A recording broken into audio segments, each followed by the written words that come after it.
হয়ে যাও, এই পয়েন্টে একমত হও। সূর্য যিনি সৃষ্টি করতে পারেন তিনি আমার আইন দিতে পারেন, সারা পৃথিবী যিনি সৃষ্টি করতে পারেন তিনি আমার আইন দিতে পারেন, আমাকে যে সৃষ্টি করতে পারেন তিনি আমার আইন দিতে পারেন। পৃথিবীর কিছুই যার সৃষ্টির ক্ষমতা নাই। মানুষ কিভাবে চলবে এই ব্যাপারে কথা বলার তাদের কোনো অধিকার নাই। এই বিষয়টা বুঝে আসছে তো?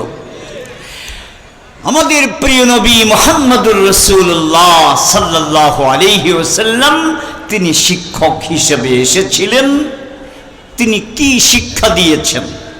নবুয়ত লাভ করার পর তিনি 23 বছর পৃথিবীতে বেঁচে ছিলেন। এই 23 বছরে সরাসরি শিক্ষা দিয়ে তিনি 1.5 লক্ষ মানুষের একটি শিক্ষিত আদর্শ জাতির গোড়াপত্তন করেছিলেন। তার হাতে শিক্ষাপ্রাপ্ত পৃথিবীর সবচেয়ে শ্রেষ্ঠ চরিত্রের অধিকারী যেই শিক্ষিত এবং জ্ঞানী চরিত্রবান জাতি পৃথিবীর মানুষকে তিনি উপহার দিয়ে গেছেন, তাদেরকে বলা হয় সাহাবায়ে কেরাম। কি বলা হয়? সাহাবায়ে কেরাম। এমনভাবেই তিনি তাদেরকে গড়ে গেলেন যে এই যে আমাদের পার্শ্ববর্তী রাষ্ট্র ভারতের যে মহাত্মা গান্ধী 47-এ যখন তিনি ছায়া মন্ত্রিসভা গঠন করলেন কংগ্রেসের, তখন তার মন্ত্রীদেরকে লক্ষ্য করে তিনি একটা ভাষণ দিয়েছিলেন। বলেছিলেন, তোমরা যদি রাষ্ট্র পরিচালনা অত্যন্ত সুন্দরভাবে পরিচালনা করতে চাও, পৃথিবীতে আদর্শ রাষ্ট্রনায়ক হিসেবে যদি খ্যাতি অর্জন করতে চাও, তাহলে আমি তোমাদেরকে উপদেশ দিচ্ছি হযরত মুহাম্মদ সাল্লাল্লাহু আলাইহি ওয়াসাল্লাম এবং তার হাতে গড়া শিষ্য হযরত আবু বকর, হযরত ওমরকে ফলো করবে, তাদেরকে অনুসরণ করবে। তাহলে তোমরা রাষ্ট্র পরিচালনায় আন্তর্জাতিক খ্যাতি অর্জন করতে পারবে। একজন অমুসলিম হয়েও রাষ্ট্র পরিচালনার আদর্শ হিসেবে হযরত মুহাম্মদ এবং তার শিষ্য হযরত আবু বকর এবং ওমর ছাড়া পৃথিবীর কাউকে দৃষ্টান্ত হিসেবে পেশ করার কোনো প্রয়োজন মনে করেননি, পেশ করা তার পক্ষে সম্ভব হয়নি। কেন? কারণ আমাদের নবী স্বয়ং আল্লাহর হাতে গড়া, আর হযরতে আবু বকর ওমর আমাদের নবীর হাতে গড়া। সুতরাং নবী যার শিক্ষক হয় তার চেয়ে উন্নত চরিত্রের অধিকারী, তার চেয়ে যোগ্য, সব বিষয়ে তার চেয়ে যোগ্য আর কেউ হতে পারে না। কিন্তু অত্যন্ত আফসোসের সাথে আপনাদেরকে আমি একটা কথা বলতে চাই।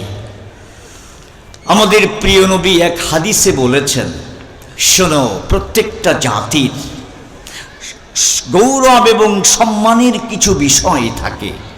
মুসলিম জাতির গৌরব এবং সম্মানের বিষয় কি? মুসলিম জাতির গৌরব এবং সম্মানের বিষয় হলো পবিত্র কোরআন। জোরে বলুন, কি? পবিত্র কোরআন। পবিত্র কোরআন হলো আমাদের গৌরবের বিষয়। তার মানে একজন মুসলমান মর্যাদাবান হবে কিসের ভিত্তিতে? যার ভিতরে যতটুকু কোরআন থাকবে সে ততটুকু সম্মান এবং গৌরবের অধিকারী হবে। ঠিক না বেঠিক? এই জন্য আমাদের প্রিয় নবী মুহাম্মদুর রাসূলুল্লাহ সাল্লাল্লাহু আলাইহি ওয়াসাল্লাম 4টা কর্মসূচি নিয়ে কাজ শুরু করেছিলেন। কয়টা কর্মসূচি? 4টা। দেখুন, এই 4টার প্রথমটাই হলো পবিত্র কোরআনের তেলাওয়াত। প্রথমটা কি? পবিত্র কোরআনের তেলাওয়াত। তিনি তেলাওয়াত শিক্ষা দিয়েছেন। 2 নম্বর হলো এই পবিত্র কোরআনের শিক্ষা।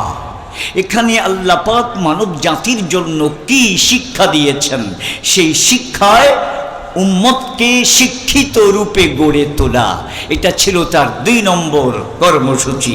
আর 3 নম্বর কর্মসূচি, শুধু শিক্ষা দিয়ে ক্ষান্ত হলেই চলবে না, বরং ওই শিক্ষা বাস্তব জীবনের অনুসরণে, প্রয়োগে সঠিকভাবে অনুসৃত হলো কিনা এটাও তিনি হাতে কলমে শিক্ষা দিয়েছেন।